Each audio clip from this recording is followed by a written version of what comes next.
Carolina Corcho destrozó la posesión del señor Abelardo de la Espriella y todo lo que se viene adelantando con este hombre en esas narrativas de mentiras y el fracaso que tiene cada uno de sus amigotes en el Congreso de la República.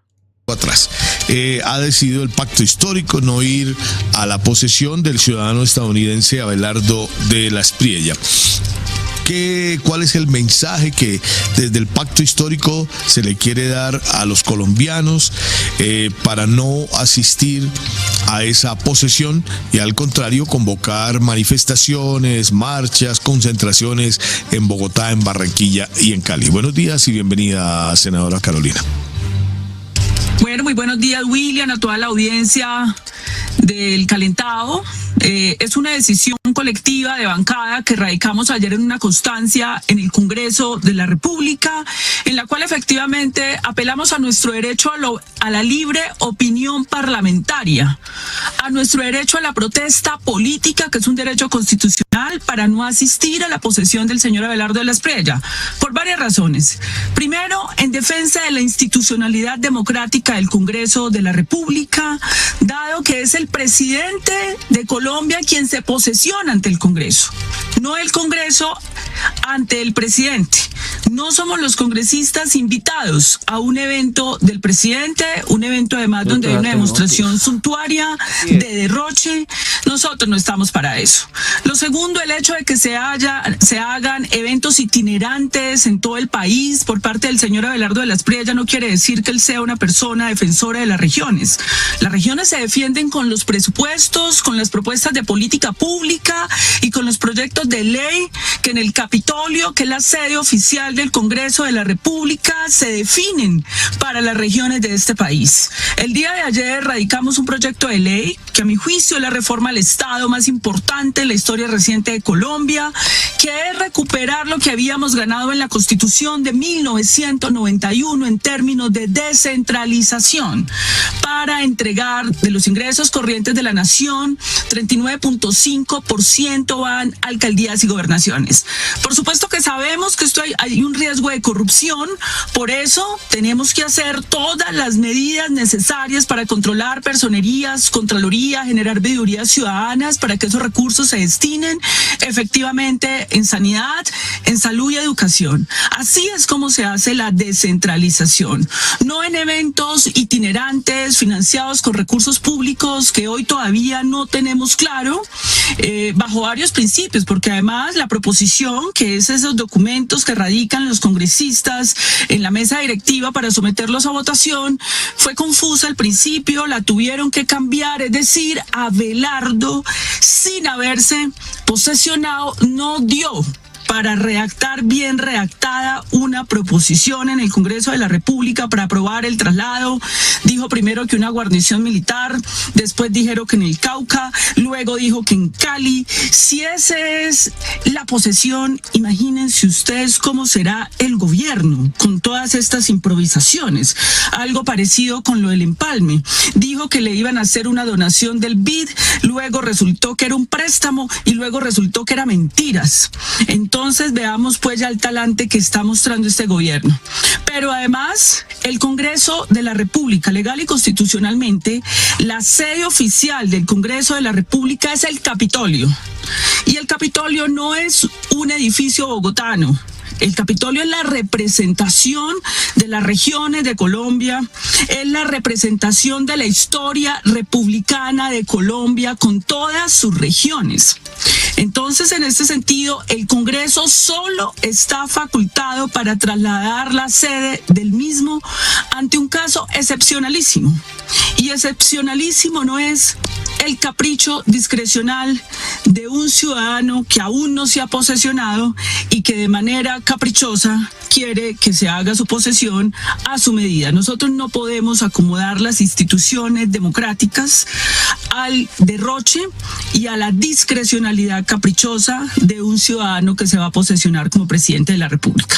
Sí, señor. Sí, senadora, justo uno también de los argumentos que ha dado Abelardo de la Espriella de querer posesionarse allí en Cali es que va a estar rodeado de la gente finalmente, del pueblo, pero qué decir que lo haga también en este recinto de una universidad pues privada, solo con el Congreso de la República, con algunos de sus invitados pues especiales, pero sin ese pueblo caleño finalmente. Él puede rodearse de quien quiera, pero volvemos y decimos, el presidente legal y constitucionalmente, y esas son instituciones democráticas que ha costado mucho construir en Colombia, se posesiona ante el Congreso, la sede del Congreso es en el Capitolio ubicado en la ciudad de Bogotá, no existen... Se va un poco el audio. No existe. ¿Ahora sí me escuchan? Señora, siga, por favor. Bueno, no existe ninguna justificación para el traslado y no nos pueden decir a nosotros que porque no estamos en un acto suntuario de derroche de recursos no conocidos hoy, acaban de aprobarle un evento cuyos recursos y financiación no conocemos. Entonces, que porque nosotros no vamos a unos eventos itinerantes del señor Abelardo de la Espriella, nosotros no estamos con la gente. Nosotros no necesitamos al señor Abelardo de la Espriella como pacto histórico para conectarse con la gente. Tenemos una agenda propositiva de discusión por las regiones de Colombia, incluida Bogotá, que también es una región por ciento bastante olvidada. Si el centralismo bogotano opera en Bogotá, también es excluyente con los barrios, con los humildes y con las clases medias bogotanas que padecen los flagelos de la desigualdad. Entonces no confundamos el centralismo bogotano con Bogotá, porque Bogotá también es una región. En ese sentido, no es el señor Abelardo de la Espriella con sus eventos el que determina la agenda política, la agenda de relacionamiento que tenemos nosotros en el pacto histórico con la ciudadanía, con los movimientos sociales, con la gente, que será una agenda permanente, porque nosotros somos más que una resistencia.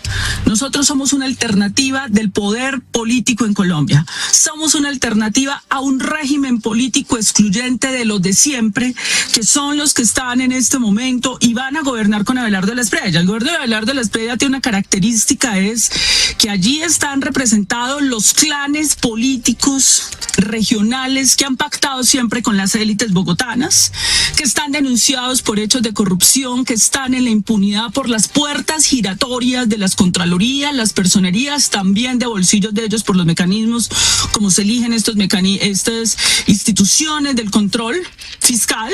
Pero aparte de eso también está el laureanismo.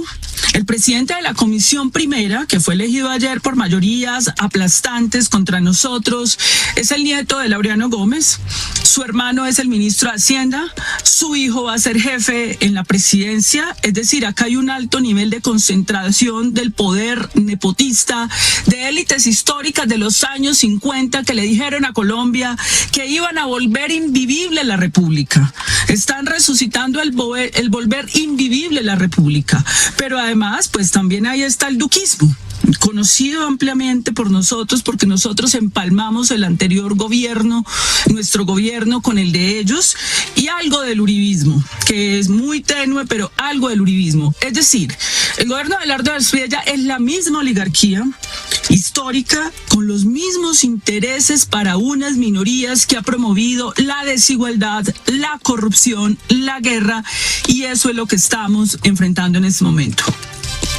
Sí, querida senadora, justamente sobre ese tema le iba a preguntar, sobre, no sé si se puede calificar como jugadita, marrulla, lo que pasó ayer en la Comisión Primera del Senado, pues la comisión política más importante en el Congreso de la República, que tiene que ver con todos los temas constitucionales, con las reformas, y que pues llevó a la presidencia a este nieto de Laureano Gómez. ¿Cómo interpretar todo este nepotismo que se está dando alrededor de los hermanos Gómez Martínez, a toda la familia del Movimiento de Salvación Nacional? ¿Es legal realmente que asuma Enrique Gómez la presidencia de la Comisión Primera? Es un riesgo para el equilibrio de poderes. Ayer en el proceso de elección de Enrique Gómez, nosotros hacíamos planteamiento de cuál es el riesgo del equilibrio de esa comisión tan importante para asuntos constitucionales cuando su hermano está en el Ministerio de Hacienda. Pues ante eso no respondió nada.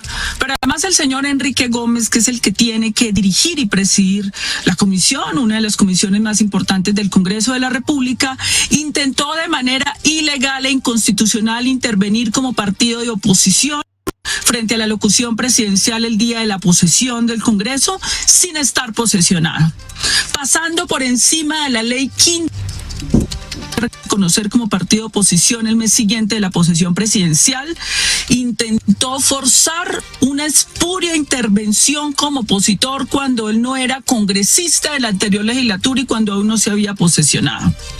Pero además también le dije allí al señor Enrique Gómez, él me tiene a mí denunciada penalmente por pánico económico, y la razón del pánico económico es que como ministra de Salud ejercí los derechos que nos asiste de erradicar una reforma a la salud al Congreso de la República que no era conveniente para algunos actores políticos y económicos denunciados hoy por saqueo de billones de pesos. No era conveniente para los intereses económicos de algunos de los amigos del señor Enrique Gómez, entonces se fue y me denunció penalmente que porque yo había erradicado una reforma que generaba pánico económico. Eso va a ser el presidente de la Comisión Primera.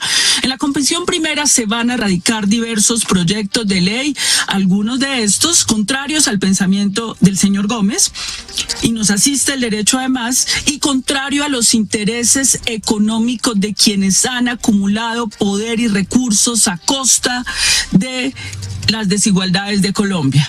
Nos va a denunciar a todos penalmente el presidente de la Comisión Primera por presentar proyectos de ley.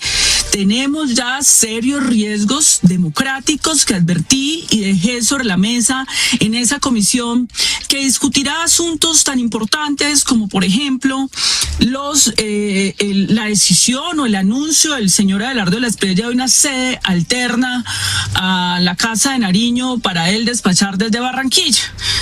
Otra vez, pues vamos a ver en qué va a terminar eso. Volvemos a insistir, el centralismo no tiene que ver con la ciudad en donde se encuentre. Aquí están las sedes del gobierno nacional y eso no quiere decir que Bogotá sea más equitativa. Inclusive Bogotá aporta enormemente al presupuesto general de la nación y no recibe lo correspondiente a lo que aporta. El centralismo no tiene que ver con una ubicación geográfica, tiene que ver con una concepción política de acumulación de riqueza en manos de ciertos sectores políticos, élites regionales, amangualadas también con las élites de ese centralismo bogotano. Allá se discutirán temas tan importantes como el señor Abelardo ha dicho que va a acabar con la Jurisdicción Especial de Paz. Ha habido un debate recientemente de constitucionalistas que dicen que la JEP no hace parte del bloque de constitucionalidad. Yo tengo ahí un debate porque todo el proceso del acuerdo de paz con las FARC reposa en el Consejo de Seguridad de Naciones Unidas. Al reposar allí es un acuerdo de Estado, de 2 estados, que fue el reconocimiento que se hizo en ese momento para esa negociación. Entonces se afecta el bloque de constitucionalidad. Además son varios actos legislativos, leyes estatutarias y desarrollos normativos que se dieron. Es decir, es una arquitectura muy compleja que el señor ha dicho que va a acabar, lo cual nos parece muy grave, y eso se tendrá que discutir en todo el Congreso de la República, esa comisión, porque por decreto no lo puede hacer, porque si no estaríamos frente a un golpe a la Constitución, donde por decreto osaran siquiera tocar la Constitución política que ellos dicen defender, la democracia y la patria, que pareciera ser demagógico, porque si se defiende la democracia y la patria, lo primero es respetar las instituciones democráticas que nos ha costado mucho trabajo construir en Colombia durante 2 siglos. Pero también él dice que va a recortar un montón de corporaciones e instituciones del Estado donde van a sacar a 700,000 trabajadores. Entre esos, él dice que va a acabar con superintendencias, que son del orden de la Constitución política.